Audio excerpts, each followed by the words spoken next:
كل الناس بتحب الاوكتافيا، ومؤخرا بقت كل الناس متجهه للاس يو في. فما تيجوا ناخد الحلو من هنا على الحلو من هنا.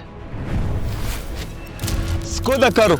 مفيش اجمل من انك تاخد عربيه وما تبقاش متحمس لها، بس مع الوقت تغير رايك لا وكمان تحبها، وده بالظبط اللي حصل معايا وانا بجرب العربيه دي. من جوه جمالها في شياكتها وبساطتها. الكرسيين اللي قدام جلد وكهرباء وفيهم ميموري. ستيرنج ويل مش هتبقى عايز تسيبه. وزي ما دايما بقول افضل عدادات ديجيتاليه بتاعت مجموعه BMW. شاشه وسطيه فيها ابل كار بلاي واندرويد اوتو، والاهم النوم وايرلس، وكمان الاتجاهات بتبقى باينه قدامك في الديجيتال ديسبلاي، وفي المنيو حاطط لك صوره فوق كل سيتنج، حركه جديده وروشه. وايرلس تشارجر بتغير المودز من هنا، وفي تيست كلاسيكي من سكودا شبه بتاع الكودياك والاوكتافيا الاي 5 القديمه للناس اللي بتركز بقى.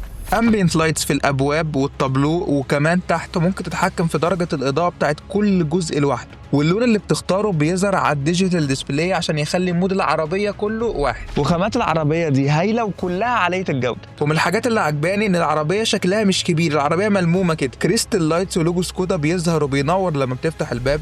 جنود توتون مقاس 18 شكلها حلو، والاهم انها مش بتدبدب. المساحه ورا مش واسعه ومش ضيقه، وانا ظابط الكرسي اللي قدام على قعدتي. فتحتين تكييف ممكن تتحكم في حرارتهم، ومش ناسين اللي قاعدين ورا عاملين لهم مخرجين تايب سي، ومسند كبير ومريح، وفيه 3 كاب هولدرز كرما قوي سكودا.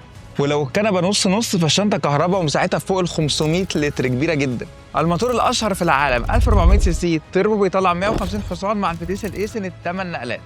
وتجربة سواقة العربية دي من أمتع ما يكون، عشان كده هعمل ريل مخصوص عن الموضوع ده عشان حرام الكروت. فيها كاميرا خلفية وسنسورز قدام وورا وكروز كنترول. كنت أفضل يبقى فيها كاميرات 360 وأنظمة أداس، أنا ماليش في أنظمة الأداس، أنتوا عارفين مش بتفرق معايا، بس في ناس تانية بيفرق لها. لو هدفك الأول هو الدلع والرفاهية في العربية دي مش هتحبها قوي، إنما لو هدفك الأول هو الشياكة والبساطة وتجربة سواقة ممتعة فهتحب العربية دي جدا.